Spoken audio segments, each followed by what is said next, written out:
The Where Our Minds Wander podcast may contain sensitive content and explicit language. Listener discretion is advised.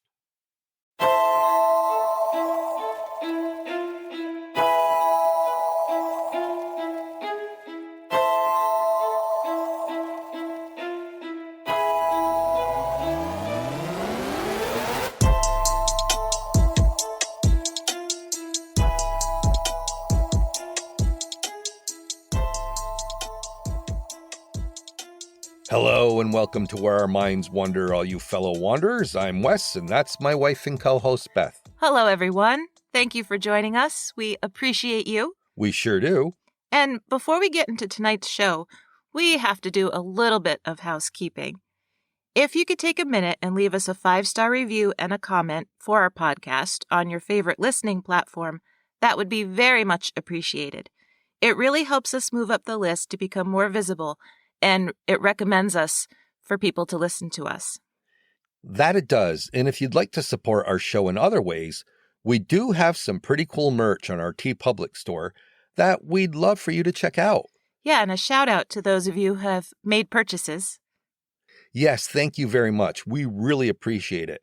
The money from our subscriptions and our merch store, we take that money and put it towards equipment costs. And very soon, we plan on replacing our mixer, which is going to really help us out a lot. And the idea of listeners wearing our shirts and drinking their coffee out of our mugs with our logo on it, it just makes me happy. It is pretty cool.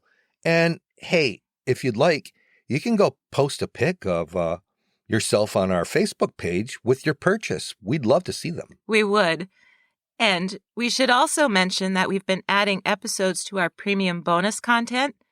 The episodes are just $3, and they're a little different than what we usually do. We might cover just one longer topic that we dive deeper into, or we might cover something that we found really interesting, but it doesn't exactly fit the supernatural or the paranormal. Yeah, so if you get a chance, check both of those things out. That would be really cool. Okay, so that's all for our housekeeping. I'm glad it's out of the way. You know, I really hate doing it, but it has to be done. So let's get into tonight's show. Beth, what are you talking about tonight? Well, you and I love a good documentary. I mean, we watch a lot of them. That we do. Whether they're about the supernatural or true crime or historical figures, if it's well done, we'll watch it. I love them because I love learning new things and seeing what new information is out there about things I thought I already knew.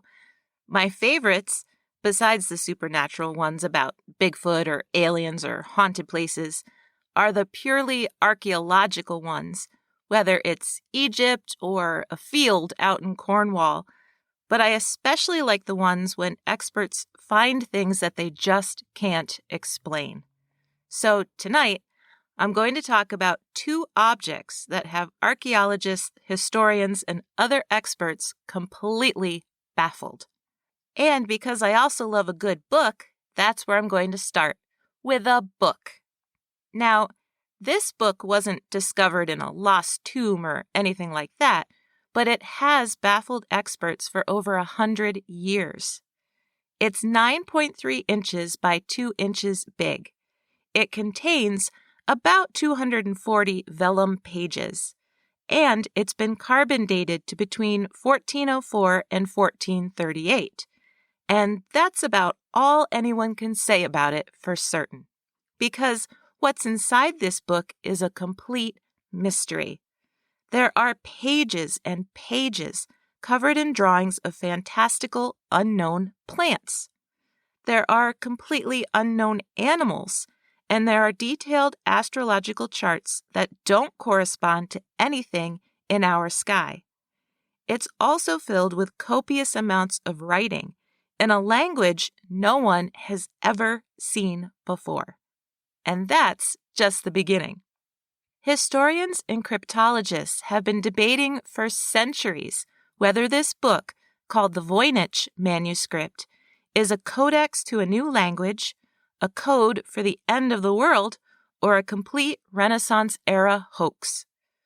We don't actually know the title of the book, so it was named after Wilfrid Voynich, a Polish book dealer who purchased it in 1912. But how it got to Voynich is pretty convoluted. The first confirmed owner of the manuscript was an alchemist named George Beresch from Prague.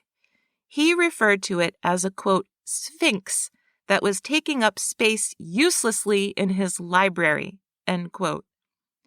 He must have still been somewhat intrigued, though, because he sent copies of some of the pages in 1639 to a Jesuit scholar named Athanasius Kircher. He was a guy who claimed he deciphered Egyptian hieroglyphs, except he really didn't. That wasn't done for another 100 plus years. Kircher offered to buy the useless book, but Beresch refused. When Beresch died, the manuscript went to a personal friend of his, Jan Marek Marci, who was the rector of Charles University in Prague. He sent it to Kircher. Fast forward to 1912, when Wilfrid Voynich bought the book. He claimed there was a letter attached to the front that was written by Marci and dated August 19, 1665. In the letter, Marci claimed the book was written by mathematician Roger Bacon as a gift to Emperor Rudolf of Bohemia. He claimed the book was purchased by Kircher for 600 ducats, which was about 2 kilograms of gold, but from a Dr. Raphael, a Bohemian language tutor to King Ferdinand III. So it's confusing because Kircher was supposedly gifted the book by Marci, who had it before him. On a side note, there is a nearly invisible signature of Emperor Rudolph's gardener on the first page of the book. So, yeah, lots of big names that don't make a lot of sense as far as how it supposedly got from point A to point B. All we know is that the ownership between 1639 and 1870 is completely unknown, but somehow in 1870 it ended up in the Collegio in Italy. When they needed money in 1903, they sold it along with several other manuscripts to the Vatican. Except it's not clear whether the Voynich manuscript actually ever made it to the Vatican, because Voynich ended up with 30 manuscripts, including our book, in 1912, that certainly didn't make it there. Since 1969, the manuscript's home has been the Yale Beinecke Rare Book and Manuscript Library. So, what's the big deal about this book? Well, like I said, it's filled with bizarre drawings and a language no one can translate. People have suggested that it's not a language at all, but some sort of code. But American and British code breakers from World War I and World War II were hired to decode it and failed. The book is divided into 18 quires, which are 4 pages folded into 18 leaves. Each quire is numbered from 1 to 20 in Latin that was used in the 1400s. However, the top right corner of each page is also numbered, but with numerals used in much later years. From the numbering, scholars believe that there are several pages missing and that there were originally 272. The pages themselves are made of calfskin and are considered average quality. The cover and bindings are made of goatskin and are not original. Insect holes in the first and last pages indicate that the original cover was likely made of wood. The writing on each page was done in a quill pen with iron gall ink, and many of the drawings are painted with inexpensive pigments. There is no punctuation in any of the writing, and there are no signs of any corrections or mistakes. So what are the drawings of? Well, it's hard to say, since so many of them seem completely made up. Imaginary plants, imaginary animals, you get the idea. There are 112 folios of mostly unrecognizable plants. Many of them seem to be composites. They have the roots of one kind of plant, the leaves of a second kind of plant, the flowers of a third. There are 21 folios of highly detailed astronomical or astrological charts. Although a lot of them do correspond to the conventional zodiac, they are all decorated with bizarre drawings of nude women. Maybe they were tripping on mushrooms. Maybe. There are 20 folios of just nude women, but they are truly bizarre too. Many of them are attached to elaborate networks of pipes, and there is water all around them, connecting one-page illustration to the next. It's this strange, unnerving cross between human and machine almost, where it looks like these women are being farmed in some way, for lack of a better word. Like a medieval version of all the science fiction movies where humans are being kept in tanks and are hooked up to tubes and stuff.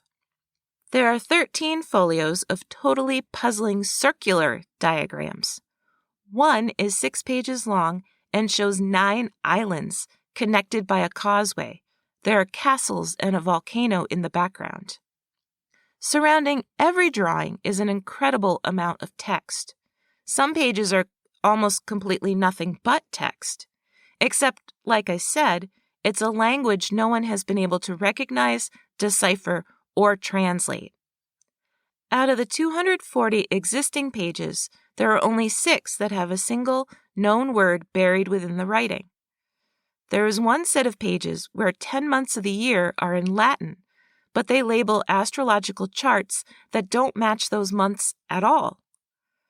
Scholars also found one known German phrase on page 66 that translates to widow's share. Cryptologists, codebreakers, and linguists have studied the Voynich Manuscript for years, trying to decipher if it does contain an unknown language or if it's a code. In the 1940s, cryptographer William F. Friedman transcribed the manuscript to an IBM punch card. He discovered that the text contains 170,000 characters, and when broken down into word tokens, there were 8,114 words that fit no known phonological structure whatsoever. So, phonics is how we group letters together. Like in English, a PH together makes an F sound, like in phone. He couldn't find any of those combinations from any known language. But out of the remaining words, the letters within them don't follow any known pattern either. So then scholars looked at how often certain words are repeated in the manuscript. They were thinking that known languages, like, again, English, for example, has an abundance of and or the, that type of thing. So maybe they could find some sort of sentence structure or isolate specific words. But that didn't really work either. In some places, the same word is repeated 3 times in a row. In 1962, cryptanalyst Elizabeth Friedman described trying to decipher it as, quote, doomed to utter frustration. And a lot has been suggested. It's a Latin shorthand version of a scientific diary, a completely constructed language, vowelless Ukrainian, a Near Eastern or Asian language, a plagiarized Latin guide to women's health, which wouldn't explain all the women hooked up to pipes, but No, that it wouldn't. Encoded Hebrew with anagrams or Old Turkic written phonetically, but none of those have panned out. So, of course, with the frustration, came the idea that the Voynich Manuscript must just be some colossal, brilliant hoax. Experts cite the fact that Athanasius Kircher, that guy who claimed to have deciphered Egyptian hieroglyphs, was known to have been bamboozled by people who sent him fake inscriptions to be translated. Jan Marek Marci and his group of friends like to create unbreakable codes to try and stump each other with. So, is the Voynich Manuscript an elaborate hoax? Or is it a guide to the natural world, but just not ours? Either way, it's a pretty intriguing book to look at. But what if books aren't really your thing? what if you're more techie and you prefer your Kindle or a smartphone when you're reading things? Then I have the perfect computer for you. In 1901, a group of sponge divers were sheltering off the coast of the Greek island of Antikythera during a storm. When the storm blew over, they decided to dive, and they discovered an ancient shipwreck. Several naked dead bodies turned out to be sculptures, and various other artifacts were pulled up from the wreck, which must have been on their way to very wealthy buyers. But one of the artifacts didn't seem to fit in. It just looked like a lump of junk. It was brought to the National Archaeological Museum in Athens and probably would have been shelved and forgotten, except the lump of junk just happened to break apart into 82 separate pieces, and what was revealed was astonishing. Bronze gears the size of coins, gears with over 200 teeth, gears and more gears. Why is this a big deal? Because the Antikythera Mechanism, as it came to be called, is at least 2,200 years old. That's incredible. The shipwreck happened sometime between 60 and 70 BCE, and some evidence points to the mechanism being as old as 200 BCE. So you might be thinking, okay, so there's gears, centuries older than we generally thought possible. But so what? Well, the 82 fragments of the Antikythera Mechanism are only 1/3 of what was originally there. And the mechanism is so complex that to this day, scholars still have questions about how it was ever put together. Questions with no real answers. So, like the Voynich Manuscript, let's start with what they do know, or what they propose they know. Scholars have been debating the Antikythera Mechanism for over 100 years, and some of the newest theories are pretty compelling based on our technology, like 3D scans. So, all in all, scholars believe the mechanism was about the size of a mantel clock. In fact, it was probably housed in a wooden case, since bits of wood are still embedded in sections of it. The front of the mechanism would have had what looked like a large clock face with at least 7 rotating hands. A knob on the side of the box would have wound it up, in either direction, forwards or backwards. When it was wound up, the 7 hands would each represent one separate celestial body: the Sun, Moon, Mercury, Venus, Mars, Jupiter, and Saturn. Then there was also a rotating black and silver ball that represented the phases of the Moon. And that's just the front. So it showed all the cycles of all the planets and all the phases of the Moon. Yeah, and that seems a lot, even for like a modern day clock, much less for something that was built way back then. Yeah, and that's just the front of the thing. So elaborate. On the back of the mechanism, which, keep in mind, the entire thing is interconnected by gears, so it operated as one complete system. So if you were running things on the front, it controlled all the things on the back, too. So on the back were 2 spiral-grooved dials with a pin that traveled along these grooves. One dial was a calendar. The other maps out solar and lunar eclipses using a 223-tooth gear. That's one gear with 223 teeth on it, one for each lunar month in between eclipses. Oh, and it also has inscriptions that describe characteristics of each type of eclipse. But it could map out other eclipse cycles as well: the metonic, which was every 19 years, and the callipic, which was every 72 years. How is that possible? I don't know. It's amazing. And that's not all, because the whole thing is covered in inscriptions on both the inside and the outside that tell the observer exactly how to use it. Or at least, the fragments that made it out of the ocean do.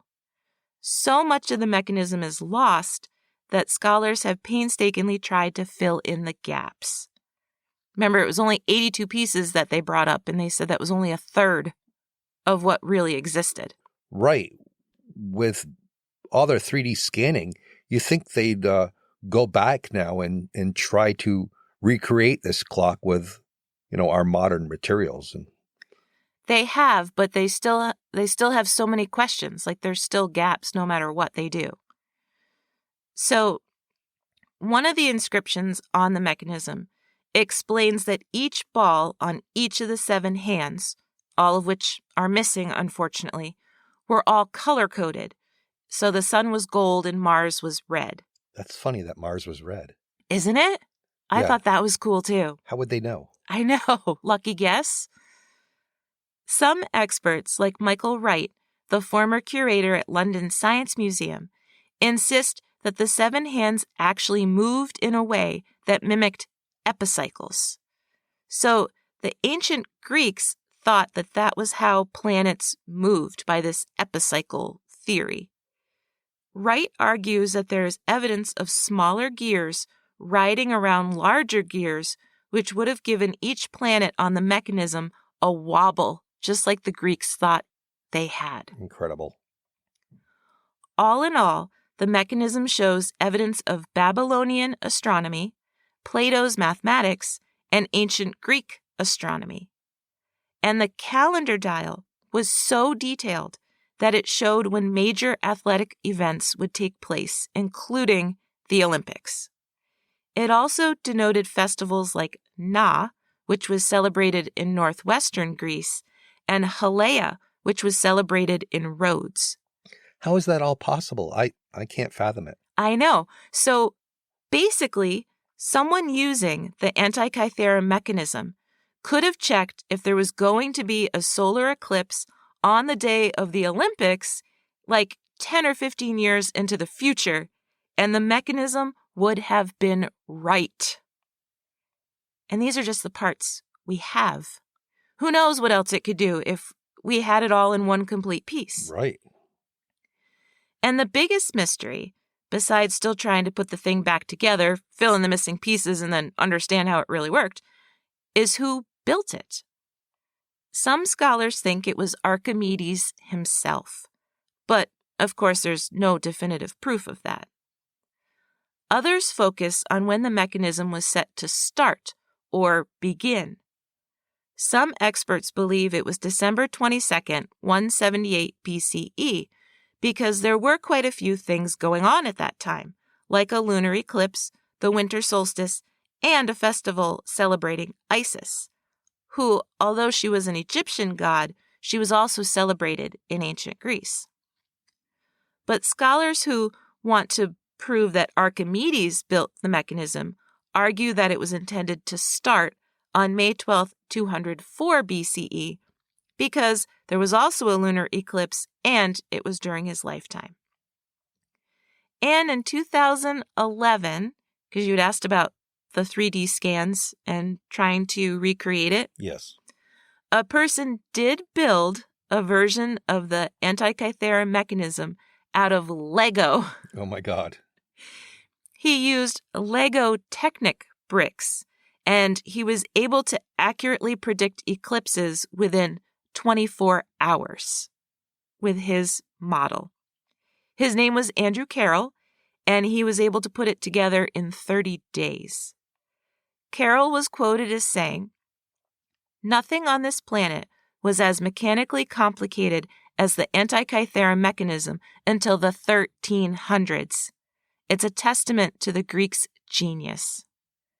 And I mean, props to him for building this thing out of Legos.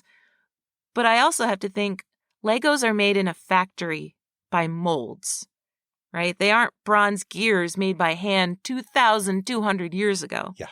It just doesn't seem possible.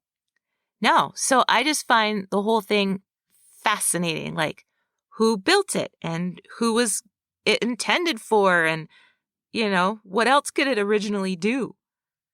So there you have it.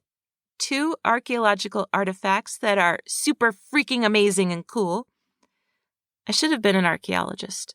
You should have been. I say it every time we watch a documentary. Or a librarian. Archaeologists go out and discover things for themselves.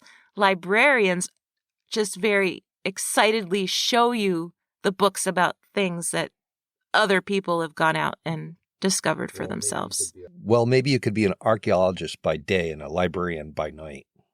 Okay, that works for me. Hey, did you know? Throughout history, certain animals considered to be no more than legendary cryptids turned out to be real. For example, the venomous platypus, a mammal that lays eggs, has the tail of a beaver, the feet of an otter, and a duckbill, was considered a hoax in Europe for over 100 years until live ones were seen in the wild by European explorers. The giant squid turned out to be even more fantastic than originally believed. Ancient Romans thought it could grow to 30 feet long, when in fact, live specimens, which weren't even photographed until a couple decades ago, measured in at 40 feet long. And the Komodo dragon was thought to be a complete myth until European animal experts finally confirmed their existence in 1926. So, perhaps there is hope for Sasquatch after all. Who'da thunk it? What are you talking about tonight? Well, tonight I'm talking about something big and hairy, and it's not because it hasn't been to the barber in a while. Awesome! On December 4th of 2021, the Courier Mail reported the following story. 3 men were driving back from a plantation to their Jimma base camp near Queensland, Australia. As they approached a streetlight, they saw some sort of animal. At first, they thought it might be a boar, but as their car got closer, they realized it was something much bigger, much bigger, and it was slouched over. As they got even closer, the thing noticed them. That's when they realized it was no boar. It had very long arms and an ape-like face. And then the creature stood up and ran off in what they described as an ape-like way. One of the men, Seamus Fitzgerald, who was interviewed, said, quote, "I've never really had a paranormal or a strange experience like that before. I hardly slept that night, and the feeling was overwhelming that I had seen something that I had never believed in previously." End quote. The 3 men were sure that what they had seen was the Yowie, and the 91 people who live in Jimna have seen the Yowie before. It's known by many other names in other parts of the world, such as the Yeti in the Himalayas, Sasquatch in American Northwest, the skunk ape in the southern U.S., the almas in Mongolia, and the Yiran in China. In Australia, it's known as the Yowie. All these Bigfoot-like creatures appear to be seen and reported about everywhere, and they all have been around for a very long time. The Aboriginal people of Australia have been telling stories about the Yahoo or the Yowie for centuries, but the stories weren't written down until Europeans arrived. According to accounts from the 1800s, the Yowie was the height of a man but had long white hair starting at the tops of their heads and hanging down over their bodies. They have very long arms that end in talons. Their feet seem to turn backwards, and they had the ability to fly. It sounds a lot like Batsquatch. It does sound a lot like Batsquatch. And for those of you who aren't familiar with the Batsquatch, we did an episode on the cryptid in episode 46, I believe. The Kuku-Yalanji tribe of tropical North Queensland claim to have coexisted with the Yowie, although based on their stories of how the Yowie frequently attacked them, I think coexist might be stretching it. In fact, according to historical accounts, there might be 2 distinct types of Yowie in Australia. A larger one that stands between 6 to 10 feet tall and weighs about 1,000 pounds, and a smaller one that just stands about 4 to 5 feet tall. The larger ones are more primate-looking in appearance and tend to be more aggressive. Both types can be seen in cave art surrounding Aboriginal humans. But generally, the Yowie of more modern history is a hairy ape-like creature, anywhere from 6 to 12 feet tall. They have broad, flat noses and ginger or reddish tan fur. There is some debate on what their feet look like, since their tracks have shown different shapes and numbers of toes, although all of them are much bigger than average humans. But let's back up a little bit in history. The first time Europeans allegedly came into contact with the Yowie was back in 1788 with the first fleet in Sydney Cove. Aborigines often warned the settlers about the ape-like creatures living in the forest. A letter dated 1789 tells about some Marines and convicts that were out hunting wallabies. They had killed quite a few wallabies and were on their way back to the settlement when they spotted something very strange watching them. The creature, according to the letter, was ape-like and twice the height of any normal human. In John Pinkerton's book, Modern Geography, a description of empires, kingdoms, states, and colonies, with the oceans, seas, and isles in all parts of the world. Yikes. Now that's a title. That it is. It's definitely a mouthful. Maybe they had a long title because they thought that the longer the title was, the more serious people would think the book was. Could be. Anyway, it was published in 1804, and he wrote about a group of Aborigines who shared their land with another tribe. This tribe had flat noses, thick eyebrows, and sunken eyes. They had prominent jaws with thick lips. Their Aborigines referred to this tribe as the Yahoos, which meant hairy ones. In 1849, several people saw what looked like a cross between a baboon and a man sitting on the ledge of a lake on Phillip Island. They estimated it was 6 to 7 feet tall. They shot at it, but apparently missed because there was no body to be found. By the 1850s, publications like the Australian Town and Country Journal were writing about the indigenous apes seen across the continent. One article from November 1876 said, quote, "Who has not heard from the earliest settlement of the colony the Aborigines speaking of some unearthly animal or inhuman creature, namely the Yahoo devil or hairy man of the wood," end quote. I love that name, the Yahoo devil. It's quite catchy. That's cool. It's like Bat Squatch. It is. 6 years later, in 1882, amateur naturalist Henry James McCooey wrote that he had personally seen one of these indigenous apes. He wrote, quote, "A few days ago, I saw one of these strange creatures on the coast between Bateman's Bay and Ulladulla. I should think that if it were standing perfectly upright, it would be nearly 5 feet high. It was tailless and covered with very long black hair, which was of a dirty red or snuff color about the throat and the breast. Its eyes, which were small and restless, were partly hidden by matted hair that covered its head. I threw a stone at the animal, whereupon it immediately rushed off," end quote. So that was one of the little ones he saw. That would appear to be true. Yeah, throwing stones at it. Poor thing. I know. And knowing the behavior of some of these animals, they like to throw stones back. So right. He's a lucky guy. He didn't get hit. He was so sure of what he had seen that McCooey offered to capture one for the Australian Museum for €40, which we can assume that they either turned him down or he just did never catch one. But here's the thing. There are no native primates on the continent of Australia. Well, that's just weird because all those articles kept calling them indigenous apes, except there weren't any indigenous apes. Exactly. That's strange.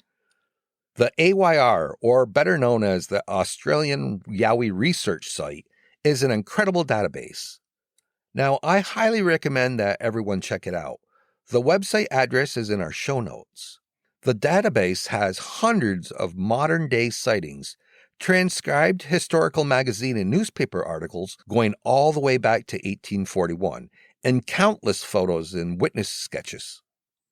Some of the photos are just undeniably compelling. It's honestly one of the most impressive websites that I've ever seen on Bigfoot. Quite a few accounts in 1871 refer to a gorilla being seen in Sydney on 3 or 4 separate occasions. One lead line made me smile because it was like, well, another gorilla was seen today. Which is funny because, like I said, there aren't any native primates on the continent of Australia. So where did these multiple gorillas come from? The first zoo didn't open up there until 1888. The newspaper articles are really interesting. It's as though the reporters are huge skeptics, and they did try to truly get details that they couldn't argue against, which I appreciated. So it was like they weren't just reporting what someone said, but were also trying to weed out what could be imagination or exaggeration. And then some of the articles are interesting in a distasteful way. A few of them mention that Aboriginals have been talking about the Yowie and have spotted them for centuries, but the paper didn't put much stock in these fanciful accounts until white people started saying they had seen one too. But at least they admitted that they should have taken the Aboriginal people more seriously. There's one area in New South Wales that's considered the Yowie capital due to many sightings, both historically and in more modern times. It's called Wollongong, and it's in a tiny town in the far northern part of New South Wales. Of course, the Aboriginal people told stories for centuries, just like they did in other parts of Australia, but these were never written down. The Githable people, for example, claimed that hairy men lived in the Mount Lindesay area and that these hairy men should be feared and respected. Finally, in 1936, there was the first photograph of a Yowie. It was taken by Richard Jones, who was working at a logging camp in New South Wales. The camp was in Batlow, which is in the Snowy Mountains about 280 miles southwest of Sydney, and it's quite the photo. The black and white photo clearly shows two shirtless men sitting on a log at the right of the frame, but on the left and a little ways behind them, but not more than 5 feet away, a massive, muscular, hairy Bigfoot is sitting behind them. There's no other way to describe it. You can clearly see the muscles in its arms and shoulders. The funny part is that it's sitting rather comfortably with its head down and its hands in its lap. Looking at it, it is really, really hard not to think that it's a bona fide Yowie. Now, experts who have looked at the photo claim that it is nothing more than pareidolia, that thing that humans innately do when they look at everyday objects and they think that they see a face in a tree or a form where there is only a shadow. But I don't know. It kind of looks solid and alive to me, not a mashup of trees and shadows. I guess I'd have to see it in color to really know for sure for myself. And we'll put it up on Facebook, right? So people can see the picture. It's pretty awesome. Oh, we definitely will, because this looks like a massive hairy man sitting on a log beside them. I'm looking at it right now. It's really hard to claim pareidolia when you look at that. It's pretty incredible. By the late 1970s, the Yowie sightings in Wollongong were becoming more like encounters, and not always with happy endings. Oh, I wouldn't want a happy ending with a Yowie. Only you would say that. Well, I mean, most people would probably say that. Well, they might think it, but they might not say it. But hey, that's where I go. According to the Northern Star newspaper, in late 1976, a woman named Thelma Crew saw 2 Yowies in her yard. She said, quote, "I didn't turn on the kitchen light straight away because it was such a moonlit night. I stood at the open window looking at the view. This creature walked onto our lawn from the next door vacant lot and stood there for 2 or 3 minutes looking towards me.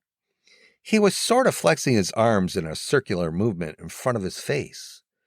The creature then moved from the side towards the bedroom where my husband was sleeping. There was another creature of exactly the same height and appearance standing under our bedroom window. They were about 5 feet tall and covered in a tan-colored hair. Their heads seemed to be sunk low into their shoulders. I couldn't see the facial features properly. They had a shuffling kind of walk. It was much too close to mistake it." End quote. That's creepy that she saw one, but then didn't realize that another one had been standing right by the house underneath a window the entire time. I know. A Miss Maloney told the Northern Star that her Australian Terrier had been attacked by a Yowie. She said she woke up one night because her dog was barking, and she ran into the backyard to see why. She said, quote, "I suddenly saw the creature directly in front of me. I was within 6 feet of the jolly thing, and I think I stopped breathing for a moment because of the fright. It was sitting on its haunches and had the dog completely crushed against its chest. It was as if it was trying to crush the life out of the little dog. The creature stood up, looked straight at me, and dropped the dog, which I thought was dead." End quote. I wonder if jolly means something slightly different in Australia than it means here, because by our definition, that is not a jolly thing at all to do. Sounds to me like he was just trying to give it a little hug, but he didn't realize his own strength. Maybe. Still not very jolly. No.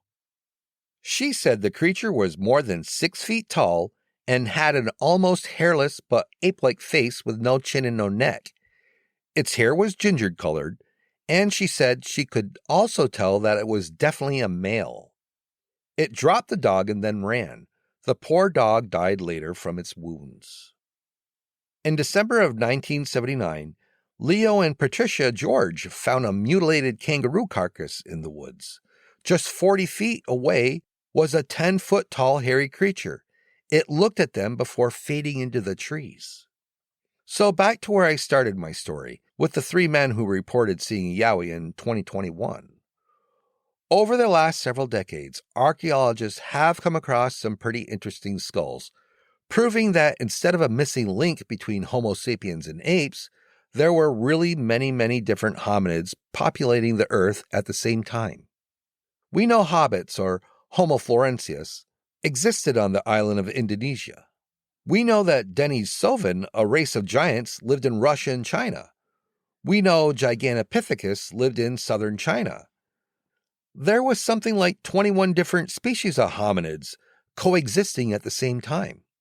So it seems pretty darn likely, at least to me, that Yowie or Bigfoot, by any other name, could simply be a holdout. I mean, if we evolved and still exist, why couldn't they? Now, we all know that there are bears living out there in the forest around us. And sometimes we get a glimpse of them, but many people never do. And here's the thing. One rarely ever finds a dead bear in the forest. That's true.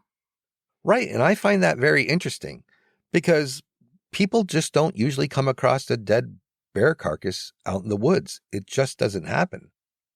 So perhaps the same is true for these human-like cryptids. Perhaps they are intelligent enough to evade humans and also bury their dead.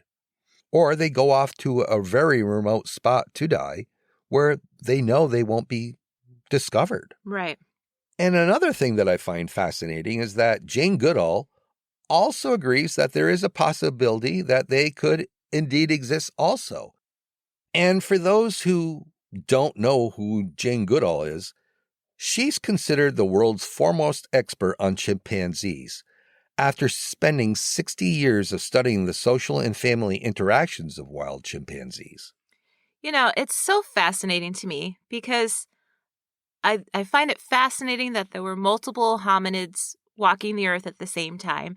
And I find it fascinating that the Yowie might still be out there, or Bigfoot of any name might still be out there. And I like the idea that they're a holdout from earlier evolution and that there are experts out there that are not tying them to aliens or portals or things like that.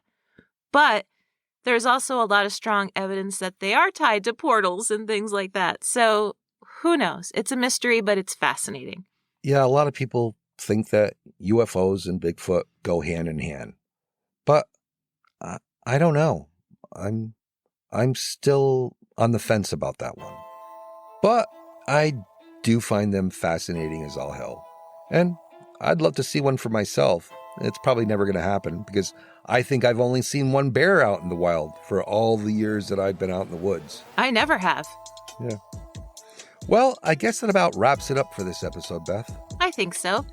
And as always, if you want to know more, you can always check out our sources in our show notes, especially the AYR website that Wes was talking about. I put it in there. It's really, really cool. Well, we hope to see all you wanderers again next week for an all-new episode of Where Our Minds Wander. See you soon. Thank you for joining us. We look forward to traveling with you again to the places where our minds wander. If you like what you heard, please take a moment and provide us with a 5-star rating and a comment on your favorite listening platform. It really helps us move up the list and become more visible on the podcast charts so new people can find us. Thank you all for your continued support. See you all next week for an all-new episode of Where Our Minds Wander.